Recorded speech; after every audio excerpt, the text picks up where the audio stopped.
అప్పుల బాధలు వెంటాడుతున్నాయా? అయితే 6 జేవిఆర్ వారి జాతిరత్నాలు ధరించండి.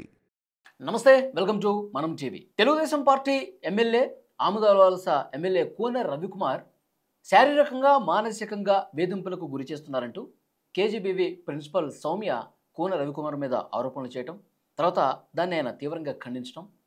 అయితే తెలుగుదేశం పార్టీ ఇంకా నన్ను వేధింపులకు గురి చేస్తుంది అని ఆత్మచేతనానికి పాల్పడింది సౌమ్య. వెంటనే ఆసుపత్రికి తీసుకెళ్లారు, చికిత్స అందిస్తున్నారు.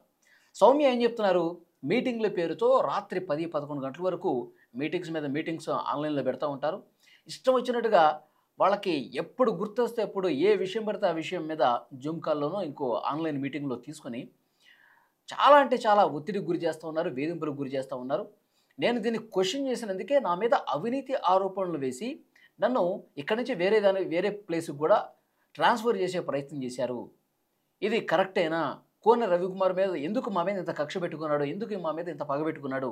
రాత్రుల సమయంలో మీటింగ్లు పెట్టాల్సిన అవసరం ఏంది?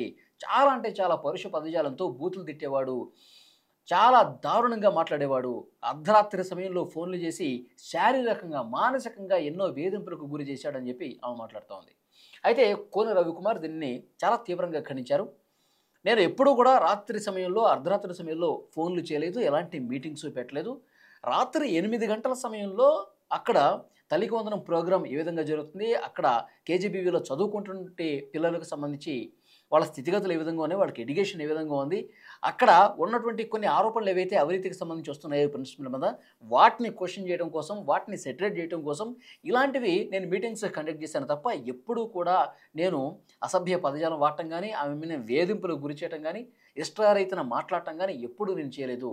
కేవలం తన అవినీతి కప్పుపుచ్చుకోవడం దాంట్లో భాగంగానే ఈరోజు మీడియా ముందుకు వచ్చి సౌమ్య అనే ప్రిన్సిపాల్ ఈ విధంగా మాట్లాడుతూ ఉంది.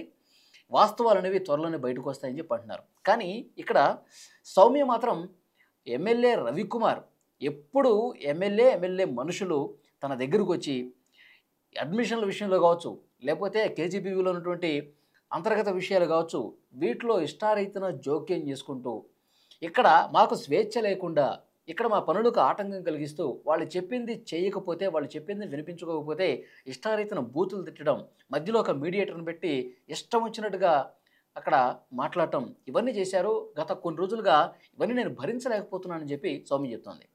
కానీ కూన రవికుమార్ దానికి సంబంధించిన కొన్ని ఆధారాలు కూడా చూపిస్తూ ఉన్నారు, టైం చూపిస్తూ ఉన్నారు.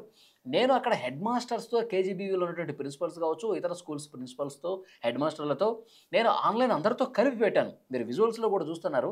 ఆన్లైన్లో ఒకేసారి 3-4 ప్రిన్సిపల్స్తో, హెడ్ మాస్టర్స్తో నేను మీటింగ్ కండక్ట్ చేస్తూ ఉంటాను. కేజీబీవీలో కావచ్చు, ఇతర స్కూల్స్లో పరిస్థితులు ఏ విధంగా ఉన్నాయి, తల్లికి వందనం ప్రోగ్రామ్ ఏ విధంగా జరుగుతుంది, పిల్లలు ఎట్లా వస్తూ ఉన్నారు, వాళ్ళ ఎడ్యుకేషన్ ఏ విధంగా ఉంది, వీటిని తెలుసుకునే దాంట్లో భాగంగానే ఒక ఎమ్మెల్యేకు ఒక బాధ్యతగా నేను మీటింగ్స్ కండక్ట్ చేస్తూ ఉంటాను.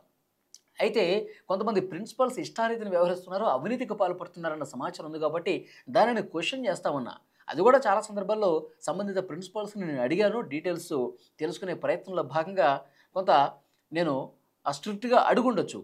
కానీ దాన్ని మనసులో పెట్టుకుని అవినీతి అంతా బయటపడిపోతుంది కాబట్టి ట్రాన్స్ఫర్ చేస్తారని చెప్పే ఉద్దేశంతో వాళ్ళే ఈ విధంగా ఎదురు తిరిగి ఎమ్మెల్యే మీద ఆరోపణలు చేసే పరిస్థితికి వచ్చారని చెప్పి ఆయన మాట్లాడుతూ ఉన్నారు. సో ఏది ఏమైనప్పటికీ వైఎస్ఆర్ కాంగ్రెస్ పార్టీ సోషల్ మీడియాకి, వైఎస్ఆర్ కాంగ్రెస్ పార్టీ మీడియాలో కూన రవికుమార్ మీద ఒక మహిళ ఆరోపణలు చేస్తోంది.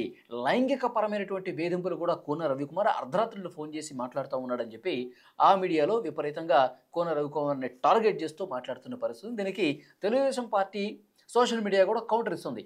కూన రవికుమార్ గురించి తెలిసిన వాళ్ళు ఎవరైనా సరే, కూన రవికుమార్ ట్రాకర్గా చూసిన ఎవరైనా సరే, కూన రవికుమార్ పనితనం చూసిన ఎవరైనా సరే, గత కొన్నేళ్లలో ఎప్పుడూ కూడా ఏ మహిళ కూడా ఈ విధంగా ఆయన మీద ఆరోపణలు చేస్తున్నటువంటి పరిస్థితి లేదు. ఇది పూర్తిగా వైఎస్ఆర్ కాంగ్రెస్ పార్టీ నాయకుల చేతుల్లోకి ప్రిన్సిపల్ వెళ్ళిపోయి ఈ విధంగా అసభ్యంగా మాట్లాడుతూ ఉంది, ఈ విధంగా అసత్య ప్రచారం చేస్తూ ఉందని చెప్పి కూన రవికుమార్ని ఉద్దేశించి, కూన రవికుమార్కి సపోర్టుగా ఆ పార్టీ నాయకులు, కార్యకర్తలు, ఆ పార్టీకి సంబంధించిన సోషల్ మీడియాలో మాట్లాడుతున్నారు. ఫ్రెండ్స్, ఈ ఎపిసోడ్ చూసిన తర్వాత ప్రిన్సిపల్ సౌమ్య ఆరోపణలు చేయడం, వేధింపులకు గురి చేస్తున్నాడని చెప్పడం, ఇప్పుడు తెలుగుదేశం పార్టీ సోషల్ మీడియా వ్యక్తిగతంగా టార్గెట్ చేసేసరికి ఈమె ఆత్మచేతనం చేసి ప్రస్తుతం ఆసుపత్రిలో ఉండటం.